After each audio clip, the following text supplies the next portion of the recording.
നമസ്കാരം കൂട്ടുകാരെ. അപ്പോൾ ഇന്നത്തെ നമ്മുടെ പുതിയ വീഡിയോയിലേക്ക് സ്വാഗതം. അപ്പോൾ ഇന്നും പതിവ് പോലെ തന്നെ വളരെ സോഫ്റ്റും ടേസ്റ്റിയും ഒക്കെ ആയിട്ടുള്ള നല്ലൊരു റെസിപ്പി വീഡിയോ ആയിട്ടാണ് ഞാൻ വന്നിട്ടുള്ളത്. ഈ ഒരു വീഡിയോ തീർച്ചയായിട്ടും നിങ്ങൾക്ക് എല്ലാവർക്കും ഇഷ്ടപ്പെടും. നമ്മുടെ എല്ലാ വീടുകളിലും നമ്മൾ ദോശ ഉണ്ടാക്കാറുണ്ട്. എന്നും ഒരേ തരത്തിലുള്ള ദോശ തന്നെയാണ് നമ്മൾ ഉണ്ടാക്കി കഴിക്കാറുള്ളതും. ചില ആളുകൾ പറയാറുണ്ട് ദോശ തയ്യാറാക്കി എടുക്കുമ്പോൾ ചട്ടിയിൽ ഒട്ടിപ്പിടിക്കാറൊക്കെ ഉണ്ടെന്ന്. പക്ഷെ നിങ്ങൾ ഇതുപോലെ ഈ ഒരു രീതിയിൽ ചെയ്തെടുക്കുവാണെങ്കിൽ ഏത് പാൻ ആയിക്കോട്ടെ ഒരു തരി പോലും ഒട്ടിപ്പിടിക്കാതെ തന്നെ നമുക്ക് തയ്യാറാക്കി എടുക്കാനും പറ്റുന്നതാണ്. അതുപോലെ നമ്മൾ ഇന്ന് തയ്യാറാക്കി എടുക്കുന്ന ദോശ വളരെ ഹെൽത്തിയാണ്. നമ്മൾ ഉഴുന്ന് മാത്രം ചേർത്തിട്ടല്ല ഇത് തയ്യാറാക്കി എടുക്കുന്നത്. അപ്പൊ നോക്കാം, ഞാൻ അധികം ഒന്നും പറഞ്ഞ് ബോറടിപ്പിക്കുന്നില്ല. അപ്പോൾ വീഡിയോ കാണുമ്പോൾ നിങ്ങൾക്ക് ഇഷ്ടപ്പെടുവാണെങ്കിൽ നിങ്ങളുടെ വിലയേറിയ ലൈക്കുകൾ തരാൻ മറക്കരുത്. അതുപോലെ വീഡിയോ കുറിച്ചുള്ള അഭിപ്രായങ്ങൾ കമന്റ്സ് ആയിട്ട് അറിയിക്കാനും മറക്കരുത് കേട്ടോ. നിങ്ങൾ ഓരോരുത്തരും എനിക്ക് തരുന്ന സപ്പോർട്ടാണ് നമ്മുടെ വീഡിയോ മറ്റുള്ള കൂട്ടുകാരിലേക്ക് എത്തപ്പെടുന്നത്. അപ്പൊ നോക്കാം എങ്ങനെയാണ് വളരെ ടേസ്റ്റിയും ഹെൽത്തിയുമായിട്ടുള്ള മുളക് ദോശ തയ്യാറാക്കി എടുക്കുന്നതെന്ന് നമ്മുടെ വീഡിയോയിൽ കൂടെ നമുക്ക് കണ്ടു നോക്കാം. ഇനി നമുക്ക് ദോശയ്ക്കായിട്ടുള്ള അരി ഒന്ന് വെള്ളത്തിൽ കുതിർത്തിയെടുക്കാം. നമ്മൾ ഇന്ന് രാത്രിയിൽ അരി കുതിർത്തിയിട്ട് രാവിലെയാണ് ദോശയ്ക്കുള്ള മാവ് അരച്ചെടുക്കുന്നത്. ഞാൻ എൻ്റെ വീട്ടിൽ നിത്യവും അങ്ങനെ തന്നെയാണ് ചെയ്തെടുക്കാറുള്ളതും. ഇനിയിപ്പോൾ എടുത്തു വെച്ചിട്ടുള്ള ബൗളിലേക്ക് 1 കപ്പ് പച്ചരി ഇട്ട് കൊടുത്തിട്ടുണ്ട്. കൂടെ തന്നെ 1/2 കപ്പ് അളവിൽ ഉഴുന്നുകൂടെ ചേർക്കാം. ഉഴുന്നിന്റെ കൂടെ തന്നെ നമുക്കിതിലേക്ക് 1/2 കപ്പ് അളവിൽ പൊന്നി അരി കൂടെ ചേർക്കണം. ഇനി നമുക്കിതിലേക്ക് വേണ്ടത് 1/4 കപ്പ് അളവിൽ ചെറുപയർ പരിപ്പാണ്. വീണ്ടും നമുക്കിതിലേക്ക് ഒരു 1/4 കപ്പ് അളവിൽ തുവരപ്പരിപ്പ് കൂടെ ചേർക്കാം. നിങ്ങളുടെ കൈവശം കടലപ്പരിപ്പ് ഉണ്ടെങ്കിൽ 1/4 കപ്പ് കടലപ്പരിപ്പ് ചേർക്കാം. ഇനി നമുക്ക് ആവശ്യമായിട്ടുള്ളത് 1 സ്പൂൺ അളവിൽ ഉലുവയാണ്. ഉലുവയും ചേർത്ത് കൊടുത്തിട്ട് പിന്നെ നമുക്കിതിലേക്ക് ഒരു കാര്യം കൂടെ ചേർക്കണം. അതിനു മുമ്പായിട്ട് നമുക്ക് ഈ പച്ചരി നല്ല പോലെ ഒന്ന് കഴുകിയെടുത്തിട്ട് വരാം. നല്ല പോലെ പച്ചരി കഴുകിയൊക്കെ എടുത്ത് വെച്ചിട്ടുണ്ട്. ഇനി നമുക്കിതിലേക്ക് ആവശ്യമായിട്ടുള്ളത് 1 കപ്പ് അളവിൽ ചോറാണ്. ചോറ് കൂടെ ചേർത്ത് കൊടുത്തിട്ട് പിന്നെ നമുക്കിതിലേക്ക് ഒരു പ്രത്യേക കാര്യം കൂടെ ചേർക്കണം. ഇത് വറ്റൽമുളകാണ്. ഞാനിവിടെ ഒരു 10 വറ്റൽമുളക് കൂടി ചേർത്തിട്ടാണ് നമ്മുടെ അരിന്ന് കുതിർത്തിയെടുക്കാനും പോകുന്നത്. ഇത്രയും കാര്യങ്ങളൊക്കെ എടുത്തു കഴിഞ്ഞാൽ പിന്നെ നമ്മൾ ഇതിലേക്ക് ചേർക്കുന്ന ഒരു കാര്യമാണ് കായം. നമ്മളൊരു 25 ദോശയ്ക്കുള്ള മാവാണ് തയ്യാറാക്കാൻ പോകുന്നത്. അതിനായിട്ട് ഈ ഒരു അളവിലുള്ള കായവുമാണ് നമുക്ക് ചേർക്കേണ്ടതും. ഇനിയിപ്പോൾ നമ്മുടെ ദോശയ്ക്കുള്ള എല്ലാ കാര്യങ്ങളും ചേർത്തിട്ടുണ്ട്. ഇനി ഇതിലേക്ക് ആവശ്യത്തിനുള്ള വെള്ളവും കൂടെ ഒഴിച്ചു കൊടുക്കാം. നിറയെ തന്നെ വെള്ളം ഒഴിച്ചു കഴിഞ്ഞാൽ പിന്നെ നമുക്കിതിലേക്ക് ആവശ്യത്തിനുള്ള ഉപ്പും കൂടി ചേർത്ത് കൊടുക്കണം. ഉപ്പും ചേർത്ത് കൊടുത്തിട്ട് നല്ല പോലെ ഇളക്കിയൊന്ന് യോജിപ്പിച്ചുകൂടെ കഴിഞ്ഞാൽ ദോശ മാവിനുള്ള എല്ലാ കാര്യങ്ങളും ഇവിടെ ഓക്കെ ആയിട്ടുണ്ട്.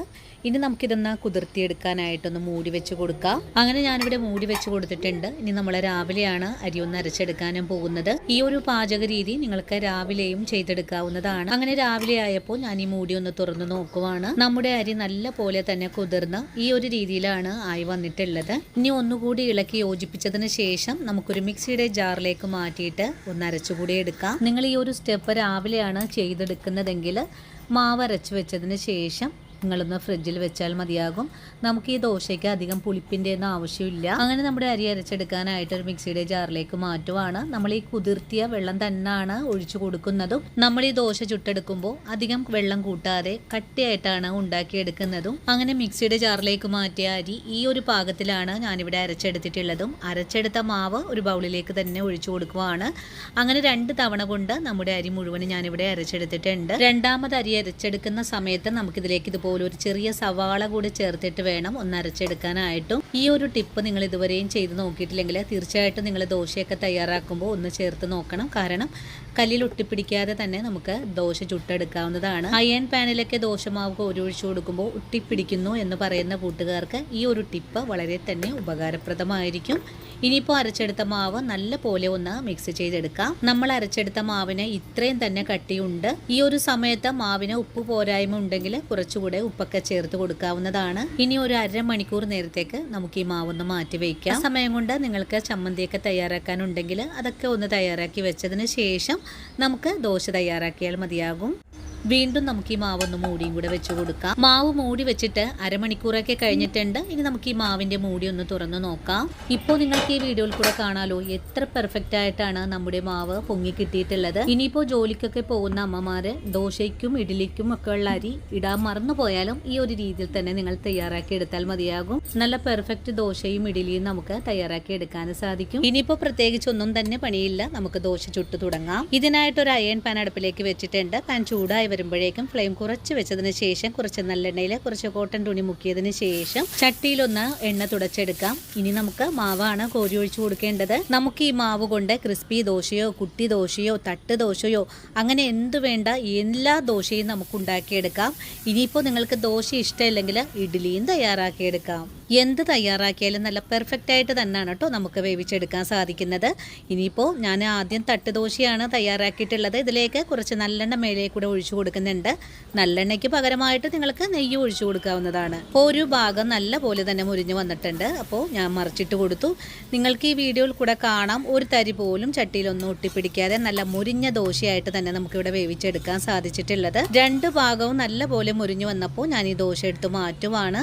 ആദ്യം നമ്മൾ തയ്യാറാക്കി എടുത്തിട്ടുള്ളത് തട്ടുദോശയാണ്. തട്ടുദോശ തയ്യാറാക്കി മാറ്റിക്കഴിഞ്ഞാൽ വീണ്ടും പാനിലേക്ക് എണ്ണ തടവി കൊടുക്കാം. ഇനി നമ്മൾ തയ്യാറാക്കി എടുക്കുന്നത് ക്രിസ്പി ദോശയാണ്. മാവ് കോരി ഒഴിച്ചു കഴിഞ്ഞാൽ നമുക്ക് ഇതുപോലെ ഒന്ന് ചുറ്റിച്ചെടുക്കാം.